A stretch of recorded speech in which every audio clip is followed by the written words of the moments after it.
இன்னைக்கு ஒரு குட்டி கிளீனிங் vlog தான் பார்க்க போகிறோம். ஸோ 2 பேருக்குமே வந்து சேர்ந்த மாதிரி வீக் ஆஃப் கிடைக்கிறது வந்து ரொம்ப கஷ்டம். ஏன்னா 2 பேருமே ஹெல்த் செக்டாரில் இருக்கோம். ஸோ அதனால் எங்களுக்கு இந்த தடவை தான் அதிசயமாக இந்த வாரம் 2 பேருக்கும் ஒன்றா வந்து லீவ் கிடச்சிருந்து. ஸோ அதனால் 2 மாதம் ஆயிடுச்சு வீடு வாங்கி. அதனால் அதை போய் பார்க்கவே இல்லை, அதுக்கப்புறம் க்ளீன் பண்ணவே போகலை.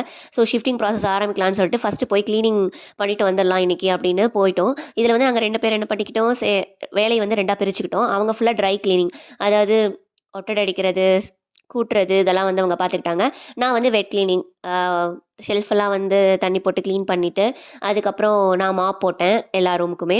அதுக்கப்புறம் மாடிக்கு போனோம். மாடியிலேயும் 2 ரூம் இருக்குது. மாடியிலேயும் அதே மாதிரி அவங்க ட்ரை கிளீனிங் பார்த்துக்கிட்டாங்க. நான் வந்து மாப் போடுற வேலை பார்த்துக்கிட்டேன். அதுக்கப்புறம் மேலே டேங்க் கூட கொஞ்சம் சுத்தமாக இல்லை. ஸோ அதையும் க்ளீன் பண்ணிவிட்டு, அதுக்கப்புறம் ஃப்ரண்ட் போர்ட்டிகோ க்ளீன் பண்ணதுக்கப்புறம் ஃபுல்லாக க்ளீன் பண்ணதுக்கப்புறம் வீடு பார்த்தா நல்லா அழகாக இருந்தது. எங்களுக்கே பெருமையாக இருந்தது. பரவாயில்ல, ஒரு நாளில் வந்து இவ்வளோ வேலை முடிச்சிட்டோம். சரி, இது முடிக்கும்போதே 3:00 ஆயிடுச்சு, பசிச்சிருச்சு.